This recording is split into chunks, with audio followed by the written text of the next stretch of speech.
Good afternoon. It's Tuesday, the 27th of September 2016, just after 1 o'clock. Welcome to UK Column News. I'm your host, Brian Gerrish. With me in the studio, Mike Robinson. And we are going to be joined by David Ellis. David Ellis. Thank you, Mike. Small pause there. Sorry, David. David Ellis from Strategic Defence Initiatives. I'll just say the weather's overcast. And a little bit grey, a little bit chilly, a little bit rainy in some places. But we've got more important things to talk about because we've got some extraordinary information starting to come together about what is going on in UK and also overseas. And what is the network between it all? Well, it comes down to money. Yeah, so let's start off with Merrill Lynch. Now, $12.5 million is a pretty small fine in the greater scheme of things. Some of the fines that we've seen will be coming on to Deutsche Bank in a second are significantly larger than that. But there are a couple of interesting aspects to this story because they have been fined $12.5 million by the SEC in the United States for what are described as mini flash crashes. So they've agreed to pay this amount to settle these allegations. They have not admitted any wrongdoing, but they're saying that, or the SEC is saying that Merrill Lynch failed to stop 15 large trades that they say caused Google, Diageo, and other stocks to crash between 2012 and 2014. And one example that they gave was a Merrill trader who entered an order to sell 381,020 shares using an algorithm which was intended for a different order. And of course, what's being highlighted here is algorithmic trading and how traders are putting orders into the markets which are then handed over to a computer algorithm, in many cases trading very fast. And so human beings don't have time or the ability to see exactly what's going on. So that order that the SEC gave as an example was 483% of the normal average daily trading volumes, which of course moved the markets. Merrill Lynch saying that nobody lost any money as a result of that. But the interesting aspect of this is that the SEC has for a number of years had stops in place to make sure that if this type of activity goes on, that if trading starts going out of certain bounds, that trading gets rolled back and stopped. That's kind of a plunge protection situation going on there. Automated, of course. Well, people have been writing about the dangers of this kind of fast-paced algorithmic trading. I mean, it's getting to the point that these high-volume trading operations are moving physical infrastructure closer to the exchange just to shave a few milliseconds off the trading time so they can try to get in before other people do. It's dangerous, and Merrill Lynch been fined for it in this case. Can I just comment on that, Mike? Interestingly, we've got trading by machines, and you've reported on the rise of computers generating news stories. So we're living in the bizarre world of the machine trade, and who reports on it? Another machine. Absolutely. But well, even the machines can't avoid reporting Deutsche Bank at the moment. So here we go. Deutsche Bank shares taking a fresh hit, according to the Financial Times. 7% lost yesterday, another 3% or so down today, and down. Well, they had bounced. Dead cat bounce, I think, from their 1983 lows today, and that was being described as the Clinton effect after what everybody was assuming was her win in the debate last night. But of course, it didn't take long for people to wise up, and they started to come back down again. So what we've got is a bank which is absolutely crashing, and the German government saying that they will not bail it out, well. An awareness in the markets that Deutsche Bank is screwed, shall we say? Interesting, isn't it? And of course, another bank, Lehman was one, but another bank thoroughly recommended as a role model for leaders in society by political charity Common Purpose.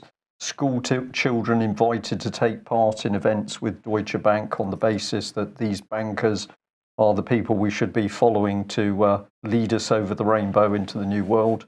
And now we've got another one bankrupt. I don't suppose we'll be hearing from Julia Middleton, the Chief Executive of Common Purpose, on the loss of another German bank. No. Theo, I think we've lost David, if we could see if we can get it back. But in the meantime, let's have a look at this. Now, this is a couple of weeks old, this story. This is Royal Bank of Scotland, and the fact that companies that were asset stripped by Royal Bank of Scotland are attempting to go after the regulator, which is the Financial Conduct Authority. Now, the article here in the Times saying hundreds of businesses are threatening the city regulator with legal action because of delays to a long-awaited report into the activities of the Royal Bank of Scotland's restructuring unit. Lawyers acting for more than 400 companies which claim they were mistreated by RBS's global restructuring group have written to the Financial Conduct Authority saying that they plan to launch a judicial review into the handling of this issue. Now, as I say, this article was reported a couple of weeks ago. Why am I bringing this up just at the moment? Well, tomorrow in this news slot, because Brian and I will be in Scotland, I'm going to be playing out a never before seen interview with a gentleman called Colm Canning, who's an ex-Ulster Bank senior manager. Ulster Bank, of course, part of RBS, and he left Ulster Bank because he was not willing to take part in the asset stripping that was going on around GRG, the Global Restructuring Group. He was involved in the writing of the Tomlinson report, and that then led to the FCA running this investigation, which has completely failed in the last 2 years to say anything further about what was going on with RBS. And so hopefully that means that we're going to see, with this pressure building, some movement on this. But in the meantime, we're going to add our pressure by playing out the interview that we did a few weeks ago with Colm. And an excellent interview it is. Another extraordinary story of sheer corruption in the banking industry and the effect, of course, it has on businesses, which is one of the key points that he makes. Yes. Now, I was trawling the government websites as I do of a morning, and I came across this little story.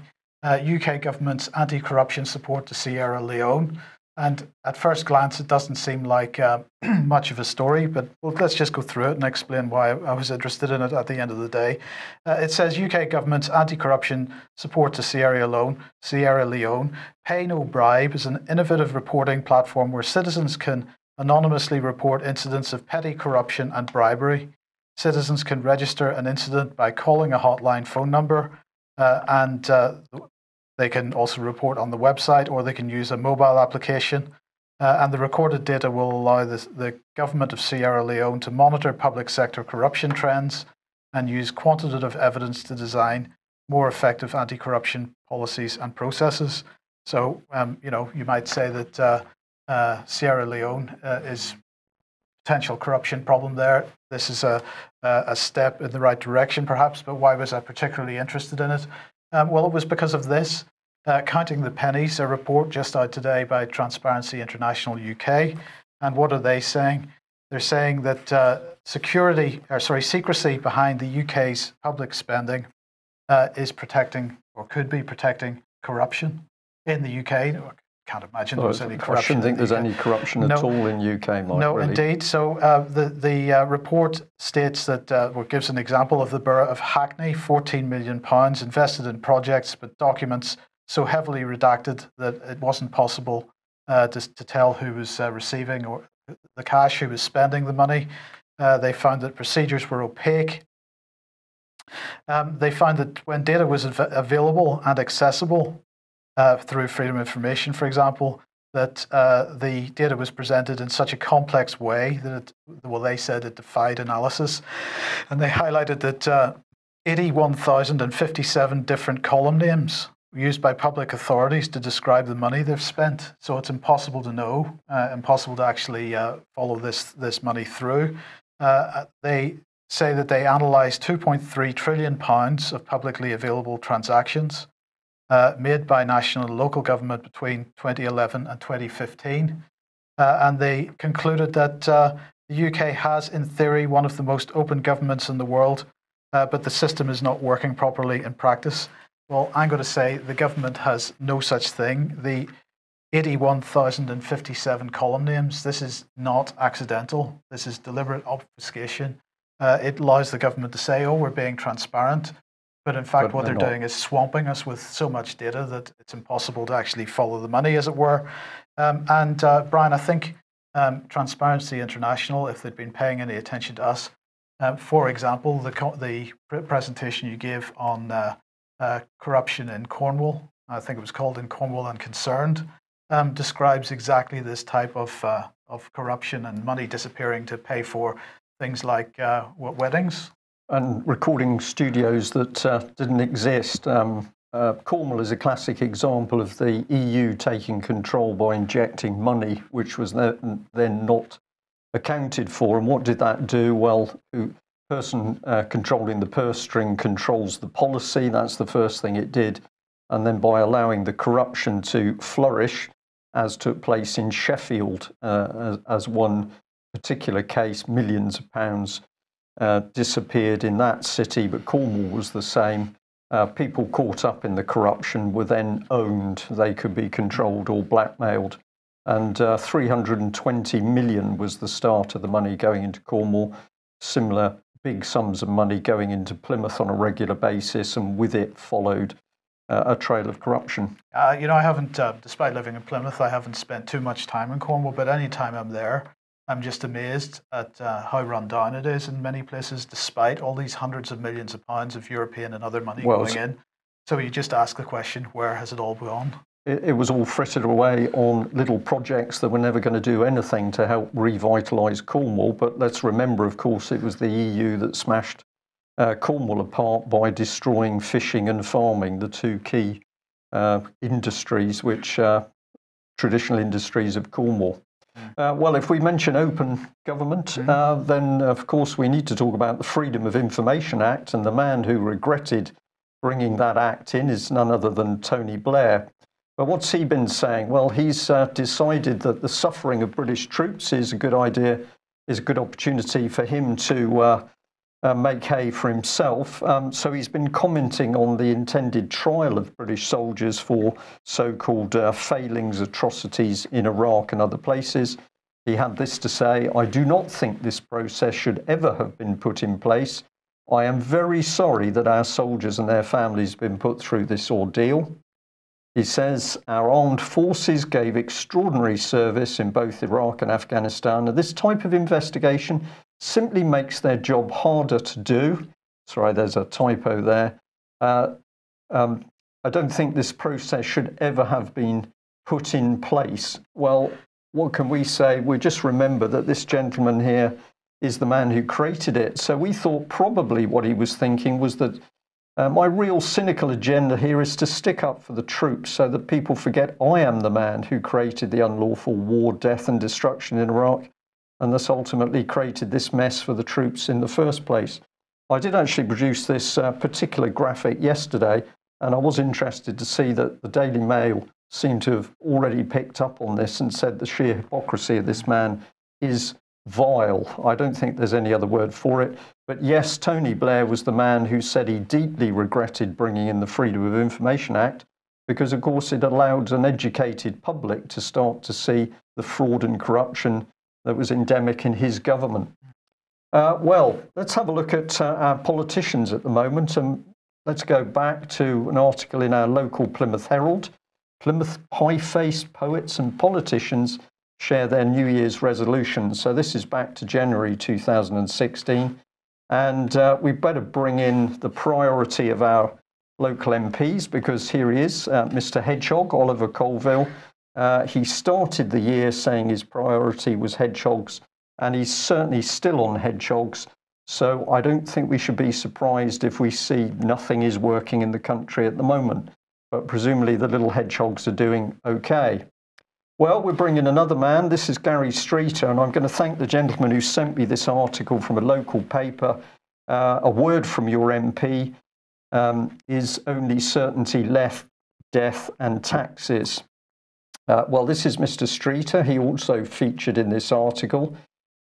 He's a very big Christian, apparently, looking very sweet in this picture. And this is in the garden of his local mansion in Plymouth. So no small semis for Mr. Streeter. He's certainly extremely well endowed in the dwelling region. So if we have a look at the article, it's quite remarkable because he said he's got constituency, people in the constituency coming to him talking about all sorts of nutty ideas, and he considered them to be untrue. For instance, that there's a secret Tory plan to privatise the NHS. Well, all the information that we're getting at the moment is that the NHS is virtually privatised. So either this man is blind or incompetent or something else is going on. Well, happily, Mr. Streeter explains for us what's going on. So let's have a look at the rest of the article. Each of us must decide for ourselves our own version of truth. So Mr. Streeter doesn't think, as a Christian, there's any truth. We just simply look out of the window and decide what version we think is correct, and then we can run our lives. Well, if that's what Mr. Streeter thinks, it's clearly what David Cameron thought, or Tony Blair, or Gordon Brown. So we are back on the fact that we've got some extremely dangerous men and women running the country, and we shouldn't be surprised if there is no truth left at all. Phenomenal eyes he's got in that picture, Mike, do you think? Well, let's remember that Gary Streeter is the very MP that defended this man, and Brooks Newmark has been back in the mainstream press because he's trying to get all of the pictures showing him, I think the word is in the nuddy, removed. And the Daily Mail had picked up on the fact that whilst Brooks Newmark was busy flaunting his beer belly over the mainstream press, his daughter is showing rather more. And the point was hypocrisy in the family. But let's remember that the very same Brooks Newmark thought that he was the man who should sit in a suit judging President Assad. And of course, what did he want? He was calling for the arming of terrorists to achieve regime change in Syria. So there you have it. You have local Tory MP Gary Streeter, who doesn't believe the truth exists, and he's happy to stick up for a man who has, well, made a fool of himself, made a fool of the British nation, and is the man who was very keen to arm terrorists. And as we'll be seeing later in the news, those terrorists are now, of course, utterly destroying civilian targets in Syria. Well, we're just bringing a quick ad. Tonight in Glastonbury, there is Assert the Rule of Law. This is part of the initiative by the British Constitution Group to get people thinking about what is actually happening in the UK. We have lost the rule of law, and we need to start steps to regain it. And a reminder as well, November the 19th, the British Constitution Group's got a full meeting in Winchester on the same subject, reasserting the rule of law.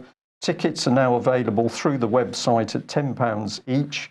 That is a reduction for tickets sold in advance. It will be £20 on the door if you turn up on the day. Very important event, and some really excellent speakers, including the banker Colm Canning that Mike has just mentioned. We're in very, very serious times, Mike, as we're about to hear with European security. Indeed. So Michael Fallon here, Sir Michael Fallon. Indeed, no less. Sir Michael Fallon, he is over in Bratislava. Now, of course, we just had an EU meeting over in Bratislava. We were having another one yesterday and today, and this is an informal defence ministers meeting. So this is him meeting his German counterpart, Ursula von der Leyen. Well, what are they talking about? Well, what he's saying across many of the British mainstream papers today is that the UK is going to oppose any attempt to create an EU army, because he says that would, quote, undermine the role of NATO. Okay, so that's a key point. Fallon saying that he's going to oppose an EU army because that is going to undermine NATO. He's saying that NATO must remain the cornerstone of our defence and the defence of Europe. And he's saying we're not going to continue to oppose the... We are going to continue to oppose any idea of an EU army or an EU army headquarters, which would simply undermine NATO. So that's actually a very clever form of words there. What he said is but we are going to continue to oppose any idea of an EU army or an EU army headquarters, which would simply undermine NATO. So it's heavily qualified, this opposition to the EU army. So what's this meeting about? Well, it comes following the Three Stooges here. That's Jens Stoltenberg, the head of NATO in the middle, Donald Tusk on the left, one of the EU presidents, and Juncker on the right, the other EU president. And they issued a joint EU-NATO declaration following the Warsaw Summit in June this year. That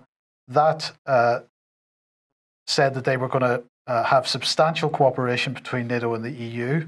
They considered them to be unique and essential partners, that this partnership was established more than 15 years ago, and that this partnership contributes to the Euro-Atlantic security, that they intended to develop coherent, complementary and interoperable defence capabilities of EU member states and NATO allies, as well as multilateral projects. They're going to facilitate a stronger defence industry and greater defence research and industrial cooperation within Europe and across the Atlantic.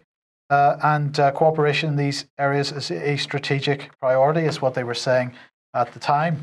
So this morning there was more discussions on this, and Federica Mogherini, who is effectively the European Foreign Minister, met Jens Stoltenberg, and they had a very close embrace as they got out of the cars. At least they've got their clothes on, Mike. That's all I could say. The way they were going, I don't think it was going to be that way for too long. I'm not quite sure what happened once they went in the building, but that's. They then went in front of television cameras and gave a bit of an opening statement. They absolutely, the message from the EU and from NATO is that stronger EU defence makes NATO stronger. So let's remember what Fallon said. We are going to continue to oppose any idea of an EU army or an EU army headquarters, which would simply undermine NATO. But it's absolutely clear from what Mogherini and Stoltenberg are saying that is not going to be the case. So, David, have you got any thoughts on this? Yeah, it's very straightforward. There's this informal nonsense. It's not informal. This is where they're obviously going to thrash the thing out properly. So you've got NATO going into atrophy.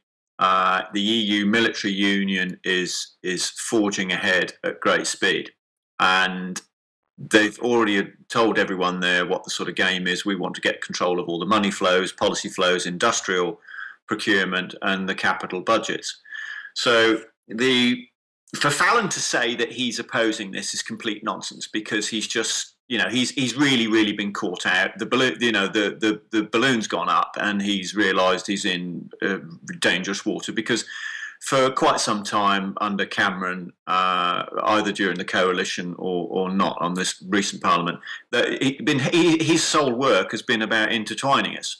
And that's what's been going on. That's the whole purpose of all the reviews, the cuts, and the interoperability and everything he's talks of. So him to say that he's vetoing it is a complete nonsense. We've already got that from John Redwood last week, that confirmation there. There's a huge amount of intertwining between our armed forces. So to then say that he will then oppose it is just nonsense. He's not going to be able to stop it. He's absolutely, none of his ducks are lined up properly. This is almost like he's giving everyone a self-fulfilling press announcement here of his own demise and condemnation. So to then go on to say about the formation, it's forming up in front of us, that's blatant, and to say about the HQs, well, this is complete tosh, because I already know for a fact via 3 senior officers from the Royal Navy that the HQs are already built. So this is just complete and utter, some sort of Paul Daniels magic trick. This isn't, they're trying to delude the public. Those HQs are already built. They're just ready to be switched on once they get political agreement. So Fallon's in real hot water with this, and so is the government, because they're going to feel the political whiplash from the public once the truth comes out. And, all these Cruyff turns or whatever they think they're doing with these statements they keep making, these political Cruyff turns, they're just not going to wash. Right, David, just to get some more comment from you on this, I just wanted to highlight a couple of quotes here from after their meeting. because they had a sort of press gathering. And Stoltenberg said there's no contradiction between your strong European defence and strong NATO. Actually, it reinforces each other. The importance is that we avoid duplication, that it is complementary. And then Mogherini went on to say that they had found common ground on the need to strengthen European defence cooperation and in full complementarity with NATO. And she said that following the agreement that we've just talked about in Warsaw in July, she said that with no duplications, with mutually reinforcing our work. So this looks like they're taking this model that they've had across Europe with the strategic defence reviews and making sure that there's no overlap in capability. And it looks like what they've agreed is to draw that out NATO-wide and not just Europe-wide. Completely, yeah. I mean, this no overlapping is the language of basically what will happen is the EU military union, aka EU army, will go to the fore. That's what it means. You know, it won't overlap because the EU will be in charge. They'll be in charge of the money, and they'll be in charge of policy, and they'll be in charge of everything, all the way down to the troops at the front in their royal blue outfits with their golden stars. That's the reality. They have to. You know, in order to support the euro that's failed, this has to happen. And all of our politicians are completely behind the curve on it. You know, it's not as if we haven't sent enough warnings out over the last 2 or 3 years on this. And none of them are listening. They're all busily standing, watching the EU amass Parliament's own funeral pyre.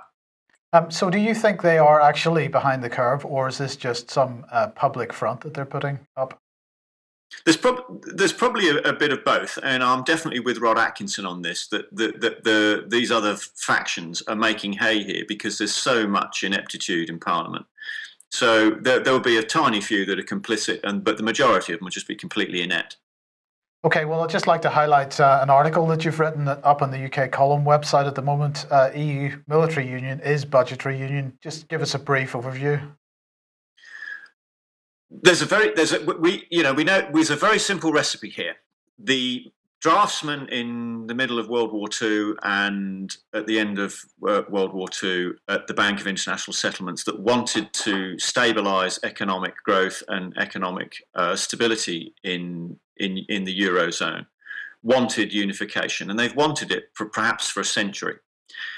And out of that, the master plan was currency union. Okay, tick, done that. We've got the euro. The second key component was military union.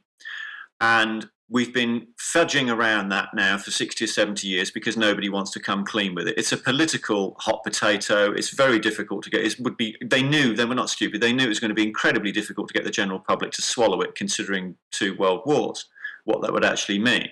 So you've got this democratic variance between the people and the banks and the powers that be.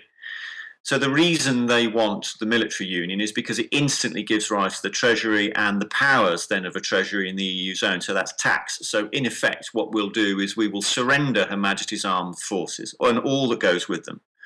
And we will then pay again. This is a double whammy. So at that point, we no longer become a state because we don't have power, or neither does anybody in Europe. They don't have control of their own military. It then becomes a state, and it's a state of tyranny. It's a dictatorship because it's run by an unelected commission. So those are the component forms. And all of the mechanics and inner workings thereof, we sort of go through within the article as to why that's important to get control of the money. It's the money that's the key, and they want to prop up the euro because it's failed quite clearly. Okay, David, thank you very much for that. Well, we know that British military equipment has been absolutely decimated by successive governments. And David Cameron doing that dirty deal of the 50-year pact with the French. He's then got rid of our aircraft carriers. He's got rid of the maritime patrol aircraft and the Royal Navy at the moment, in particular, in a pitiful state. But what we're also seeing is a massive attack on the men and women in the services. Now, how's this being done? Well, this is part of it. So we'll bring in the Telegraph here, which is back on this subject about British troops facing mass criminal investigations over Taliban claims. And they have set up a whole operation for this. The mod established Operation Northmoor, headquarter at RAF St Mawgan near Newquay in February this year. and it's reported that some staff from the National Crime Agency, Britain's equivalent to the FBI, have also been seconded to the project. So this is Operation Northmoor. It includes the private company Red Snapper that was providing, of course, legal teams.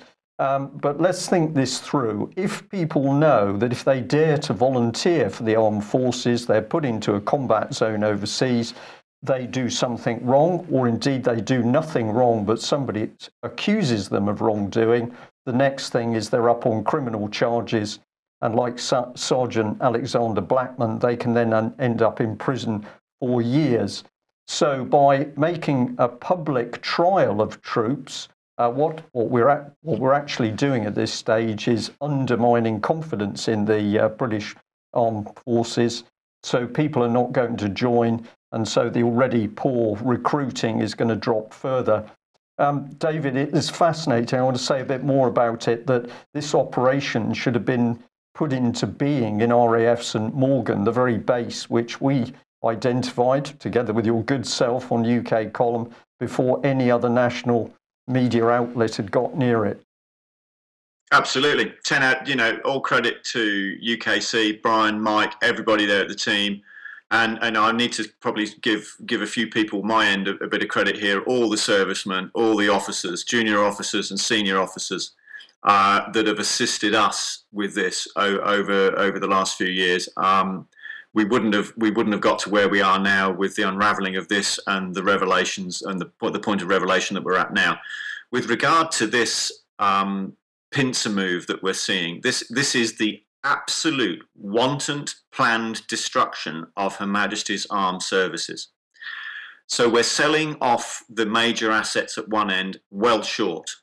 And this is deliberate. This is by design, by their own admissions. And at the other end, we are going to criminalise and lock up our own service personnel. So what we're doing, we're destroying the brand. What they're doing, they're destroying the brand of Her Majesty's Armed Services. So they will discredit, prevent any recruitment. Who the hell in their right mind is going to want to join this? No one. And that's by design, because the new brand has got to come in. And the new brand is EU military, not Her Majesty's. You know, we are now at the point of no return. Unless there is a standing to, there will not be a British armed services. It's as simple as that.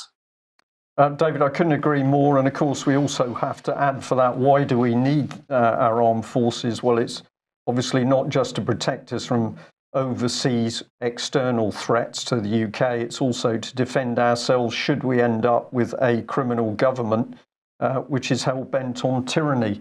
But let's remind ourselves the evidence has been there for what's happening for some time. This is an Express article some weeks ago. EU army will happen and it will weaken British defences, warns a retired colonel. And this is the gentleman, Colonel Kemp. He was prepared to stand up and say what was coming. Where are we now? Well, we've got treason and lies from our own government, because as you've already said, the EU military dictatorship is formed and can be activated in inside 24 hours. We now know that that is capable of subsuming the British Armed Forces, and the integration continues despite Brexit. So if we just remind our viewers, this was the original article we had on the 27th of April 2016. And we basically announced the fact that the EU military headquarters had been set up in RAF St Mawgan. And we also said that David Cameron was deceiving the public because there'd been no public debate on this or public announcement. And this is a dangerous situation, because if our own government was to create violence on the streets, then you could bring in the military onto the streets, except it wouldn't be British military.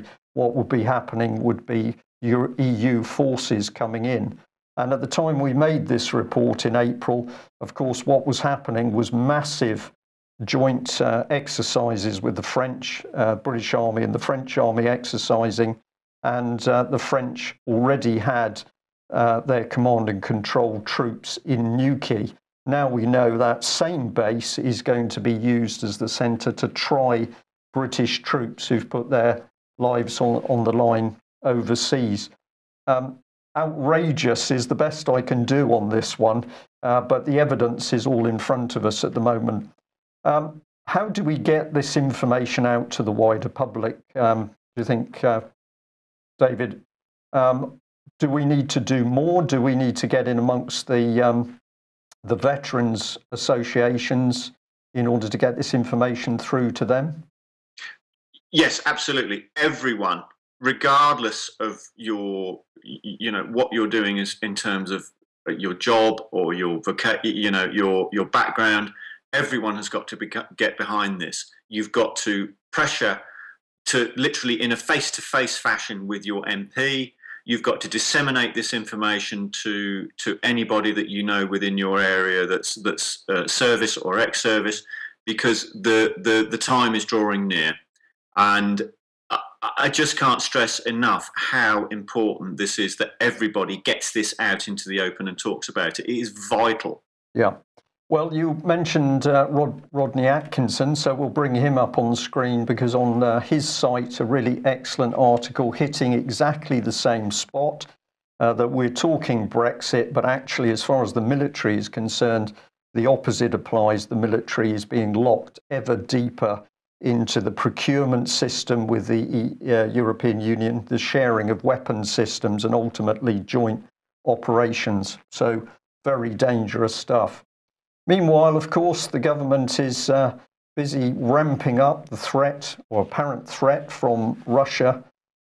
Russia Today picking up on it, and here we've got one of the headlines: NATO is reviewing nuclear playbook to deter terrible attacks by Russia. This is according to the Pentagon chief. This is a very good article. Encourage people to go and read it. But America ramping up the rhetoric in order to cover the aggressive action that's been carried out, particularly by the US and the UK in Eastern Europe. But if you have a look at what the US Department of Defense is tweeting out, they're really going for it. America's nuclear deterrence is the bedrock of our security and the highest priority mission. They're also saying that we need to invest in deterrence, but we've also got to keep investing in our people. So the Americans here are ramming it home that it's that nasty Russia that's causing the problem, and presumably the Americans don't want to talk about what's happening in Syria. Well, we better just bring in the latest and greatest F-35, because yet another one has caught fire. So let's remember that this is the type of aircraft that's eventually going to come into or one of the variants is going to come into the UK Armed Forces. So we've got crumbling crumbling airframe. We've got engine fires now coming in with this aircraft. It seems to me that this particular aircraft is less than, what do we say, A1. So this it had this engine fire because it got a breath of wind up its backside, Brian, and you've got to ask on an aircraft carrier, this is supposed to be You do get a bit of wind at sea, apparently. This is supposed to be able to operate in dodgy conditions. Well, clearly it can't. Well, presumably we'll just restrict the carriers to operate in cold water and calm days. So we're making light of it, but this is serious stuff. Who is manipulating behind the scenes? Well, let's bring in Prince Charles, because we had an excellent article sent to us here, Strategic Culture. Prince Charles is to strengthen ties with Gulf dictators. November will be visits by Charles and Camilla, which will help strengthen the UK's warm bilateral relations with key partners Bahrain, Oman and United Arab Emirates. And what are we going to? We just come on to this one here. You'll see where this leads in a minute. But we've got the NHS. Well, what's the connection? Well, basically, the NHS has appointed a new director of leadership development, and they're going to be leading within the NHS Leadership Academy. So we're switching from defence to NHS. Stay with me. Let's have a look at the man. We've got Stephen. He's joining after a long career in the Royal Marines, where he worked as a leadership practitioner in operational roles around the world as part of a strategy team in the Ministry of Defence, most recently working to drive change and improvement in the command, leadership and management behaviours of the Army and Royal Navy. Some interesting language there, David. This man who's been changing military behaviour is now going to be helping out in the NHS. And what is the NHS up to? Well, we're all delighted to learn that they've set up a memorandum of understanding that they're going to be working with Saudi Arabia, well known for its excellent medical and humanitarian skills. So we've got a mixture of very dubious military-trained leadership people now working within the NHS, which is itself developing memorandums of understanding to sell our NHS medical expertise, Staffordshire Hospital presumably, through to Saudi Arabia. This is almost humorous, David, but it's not. There is something deeply sinister going on here, that people who are involved in leadership, and by this we're talking reframing, behavioural change, are mixing military roles with what's happening in the NHS, with memorandums of understanding of very, very, what's the word for Saudi? I'm going to say dangerous overseas states. What do you make of this? Yeah, as soon as you see this change management and this kind of language, it's alarm bells, alert code 5, isn't it? You know, this is absolutely what we don't want. This is completely the other thing. And you know, on a military sense, you know, the reason they keep talking about change and using all this perverse language is because they need to get rid of Her Majesty's Armed Services and all that goes with it, because we need to change to EU military union, EU Army, EU Navy, EU Air Force. And I don't doubt, looking at this, that there is exactly the same workings going on with the NHS. It'd be exactly the same model and workings. Yeah. Well, we'll follow his trip through. Let's bring Prince Charles back on screen, if we may. And we've got here that the Saudi Foreign Minister has already hinted that Britain could have a free trade agreement. This is for you, Mike. Mm-hmm. I thought you'd be interested in this, with the 6 GCC countries: Bahrain, Kuwait, Oman, Qatar, Saudi Arabia, and the UAE. So what's Charles up to? Well, he's smoothing the path for weapons sales, of course. But what the press are not talking about in UK is what albab.com is talking about, which is that there's been great criticism of UK arms sales to Saudi within Parliament. Parliamentary committee says it was not happy, and that has unleashed some dirty deals. They said the weight of evidence of violations of the international humanitarian law by the Saudi-led coalition in Yemen is now so great that it's very difficult to continue to support Saudi Arabia while maintaining the credibility of our arms licensing regime. But just the sorts of people you want to link together with the NHS, of course, Mike. Mm-hmm. So this man popped up, Crispin Blunt, MP. He basically walked out of a meeting so that that committee virtually collapsed. And when he was challenged about this on the BBC, very rare that I give the BBC any credit, but I am in this occasion, because they pressed him as to what happened, but he didn't want to say. But this Tory is desperate to help preserve the arms deals with the Saudis. When I went researching him, I quickly came to David Halpin's website, where there is an interesting letter where David Halpin has challenged this gentleman himself on what he believes in, particularly in relation to the Middle East. And I would encourage our viewers today to go to David Halpin's website to read what he says himself. The title there is The Voyage to Gaza, if you want to search for it. Yeah, The Voyage to Gaza, thank you. So this is extraordinary stuff, Mike. We've got the Yemen being smashed to pieces. We've got people pointing a finger at Saudi and other Middle Eastern countries on their appalling human rights records, but we're selling the arms and we're teaming up through the NHS. Absolutely. Now, of course, the rhetoric from the United States with regard to Assad and Russia's cooperation in Syria is reaching fever pitch. And if there's any truth in this headline from Sputnik, it's going to be a bit difficult for them because Sputnik here reporting that the Damascus government has an audio recording of ISIS radio transmissions with the US military before the US military bombed the Syrian army last Monday. So this article hadn't heard these audio clips yet. They're to be released later today if they haven't been while we've been on air. So I'm looking forward to hearing those. And if it's true, it's going to be pretty embarrassing for the United States. Yeah. Well, David, we'll bring you back in just a second, but let's follow through on this because another article from Russia Today, which I encourage people to go and read, is basically giving publicity to an interview that was done by a German journalist with one of the al-Nusra commanders, Abu al-Ezz. And in the interview, this is some of the things that the al-Nusra commander says.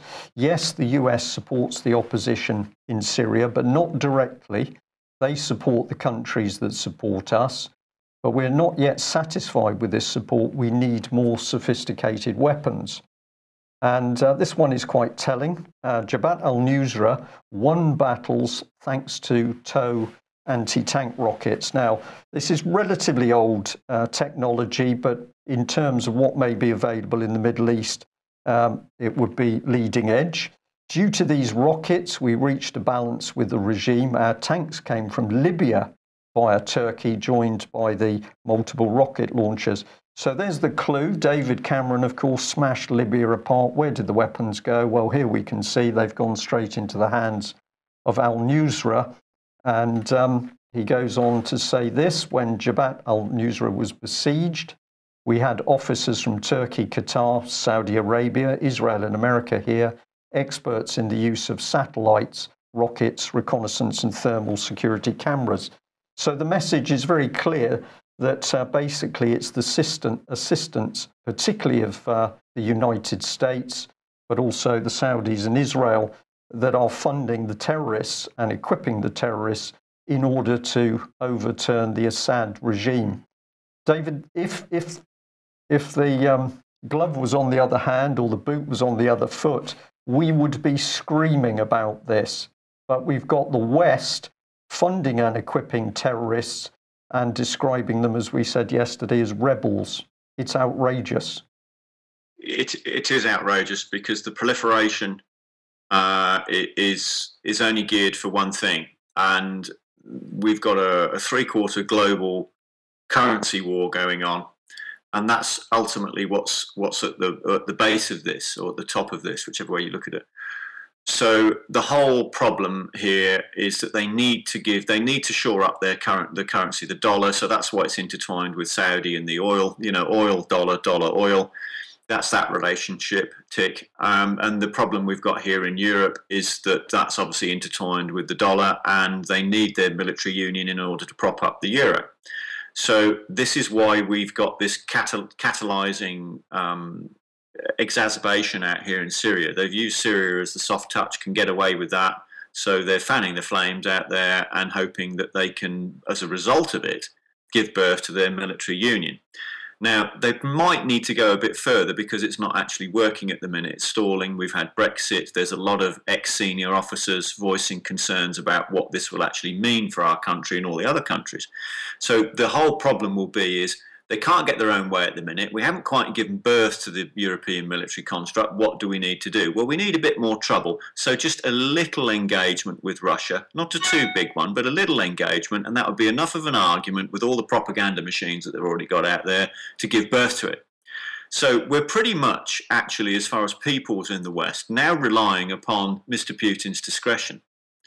Because he could go the other way with this. He could go, well, you're not having a little war. I'm going to give you a bloody nose because I'm fed up. We could be back to almost at the Cuban Missile Crisis here where, are we going to start using nuclear depth bombs at sea again on Russian squadrons if things start getting a bit twitchy? Is that the level of proliferation we're going to get to? So it's very, very worrying times. I think with the stuff that's coming out now, we're looking at almost as if the West is on DEFCON 2. Thank you. I pause because this is exactly how serious the situation is. David, thank you for all of that excellent analysis.